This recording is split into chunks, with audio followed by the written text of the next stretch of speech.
Ay, ako si Kiko Moran, isa akong artist. Hi, I'm Katnaro. I'm Dea Fernandez. Jella Salomea. Hello.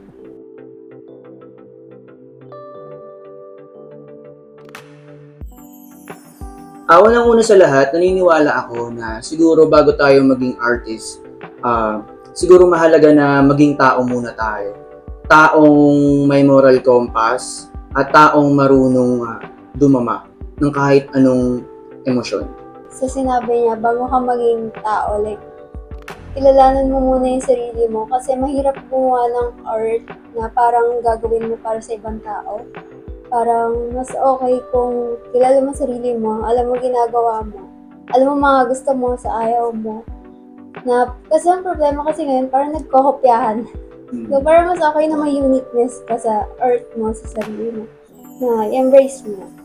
Yeah, I think agree ako sa answer nila. Dapat mo true to yourself. Like, figure out what you want, what your interests are, what your style is. Try not to copy others and try not to be influenced with people, be influenced by what people, push onto you, or just stay true to yourself. It doesn't matter if it's bad, or maybe that bad is actually good, but just experiment. Tingin ko dapat mahal mo yung arts. Hindi lang siya dapat gusto mo lang. Hindi pwede yung ganun. Para sa akin, sa akin. Iba kasi yung parang pagmahal mo yung arts. Kasi sa mundo ng arts, alam naman natin sobrang hirap. Di naman laging sinasabi nga ng iba, walang pera sa arts. Pero meron. Yun yung parang laging nagiging kalaban natin na parang walang pera sa arts. Huwag niyo huli yun. Pero dahil nga mahal natin yung ginagawa natin. Kahit alam natin sinasabi nila na walang pera sa arts. Tinetake pa rin natin, kinukuha pa rin natin, nilalaban pa rin natin. Nakakapag-inspire pa rin tayo ng mga tao, mga ibang tao, lalo na yung mga baguhan. Hindi ko dapat mahal mo talaga yung arts. Huwag tayong panghinaan ng loob sa ilang mga katotohanan ganun. Kasi ang art ay isang way para mapanatili mo yung kagustuhan mong mabuhay. Sabi nga sa palabas na Dead Poet Society ni Robin Williams, sabi nila yung mathematics, yung mga engineering, these are noble pursuits no, na necessary na para masustain yung buhay mo. Pero yung art, beauty, poetry, ito yung mga bagay kung bakit tayo nabubuhay. Yung estilo ko sa art ay nagmula sa iba't ibang pamamaraan ng experimentation. From elementary, nagmula sa cartooning, anime, then realism, editorial cartooning, surrealism, tapos nag-conceptual art ako, tapos balik sa surrealism, tapos pinaghalo-halo ko na lahat ng mga estilo o art movement na nadaanan ko.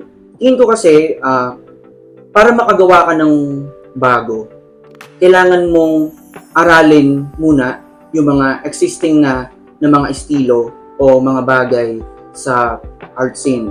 At samahan mo ng sarili mong kwento. In that way siya nagiging bago. Ayun yung tingin ko. Hindi kasi yung style ko, usually yung sinabi na halo-halo eh. Kumbaga hindi ka sa isang dito, hindi lang siya yung inspirasyon mo, may isa pang inspirasyon, tapos pagsasama mo. Ganun yung madalas na nangyayari. Parang combine na, tapos yun nga, isasama mo yung sarili mo. Yun na, makakabo ka ng mga styles. Usually yung mga nagagawa ko naman mga inspiration ko galing sa mga movie, may libang ng movie, music, yung mga kung anong salita doon, mga words, parang gagawin ko na lang ng ano. Parang umaano na lang sa utak ko na bigla na lang nabubuo na dapat din to, yung mga words. Yun, mga ganun, mga album, mga music sa mga ganun. Kaya nakakagawa ko. Yun yung mga inspiration ko talaga.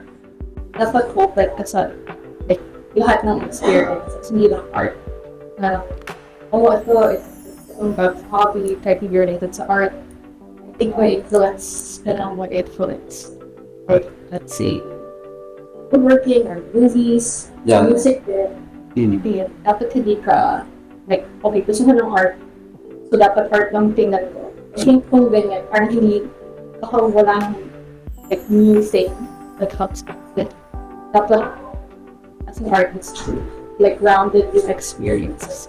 I think that will give your style and your art. May shinare sa amin yung prof namin sa college.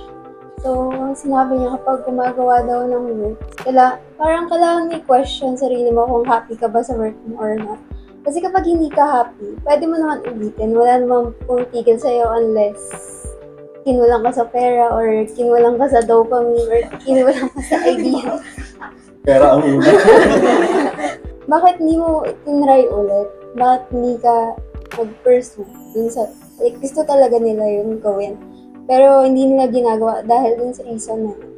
Pero like, hindi naman kailangan abangan mo na makabili ka ng magandang materials para gumawa ng kasi since experiment pa lang siya, mas okay na gawin mo kung ano yung naiisip mo at the moment. Tapos, habang ginagawa mo yun, mag-progress ka naman eventually.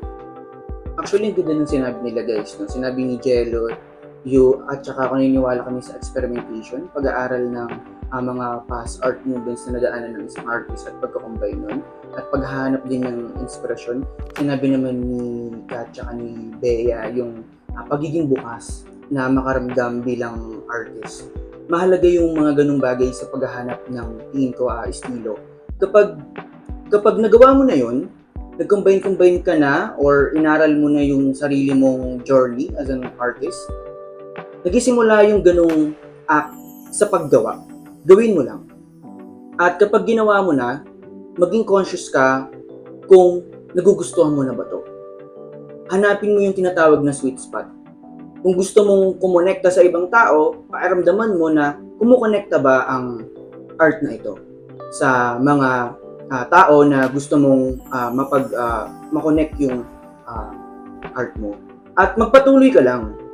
Tingin ko kasi ang buhay ay puno ng komplikasyon at ito'y mahirap, no? Mahusugatan ka ng mundo.